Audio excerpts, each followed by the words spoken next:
আসসালামু আলাইকুম রহমতুল্লাহি বারাকাতুহ।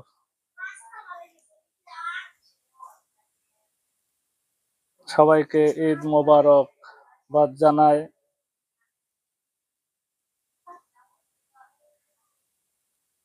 ঈদ উপলক্ষে আপনাদের একটা সচেতন একটা ছোট একটা সামান্য গল্প বলতে চাই। একটা শিক্ষণীয় গল্প। যেমন বর্তমান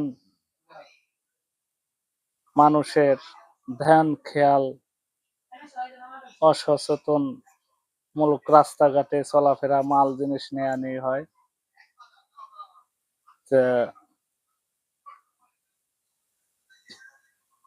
অনেক সময় আছে মাল জিনিস ভুল কর্মে রাস্তায় পড়ে যায়।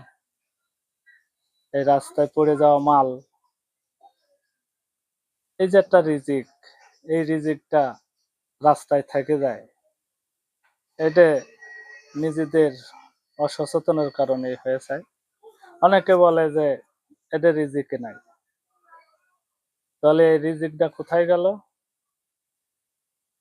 রিজিকটা আসলে নাই, কোনো শব্দ নাই। রিজিকে ছিল নিজের অবহেলার কারণে, অসচেতনার কারণে এটা নিজেই থেকে নিজের বরকতে নিজেই কাটা হলো। এই জন্য সচেতনের জন্য আমি একটা ছোট একটা গল্প বলতে চাই সামান্য। যেরকম এই অসচেতন মানুষের যদি চেনু মিয়ার মতন হয়, চেনু মিয়া যেরকম ইজি বাইকে শোল মাছ নিয়ে যাচ্ছিল, ওই চেনু মিয়া শোল মাছ নিয়ে গেলে একটা ভিট ছিল ইজি বাইকে। ওই ইজি বাইকে চলতি অবস্থায় ভিটে ঝাঁকি খেয়ে শোল মাছটা পড়ে যায়। পড়ে গেলে আপনার ইজি বাইক ব্রেক করতে করতে শোল মাছটা বেশ পিছনে পড়ে থাকে। তো চেনু মিয়া নামতে নামতে এদিকে দুই বলদ রাস্তার পাশ নিচের দিকে ছিল, উপরে উঠছে। উঠে দেয় যে শোল মাছ এরম ভাবে মুচড়া মুচড়ি করতেছে।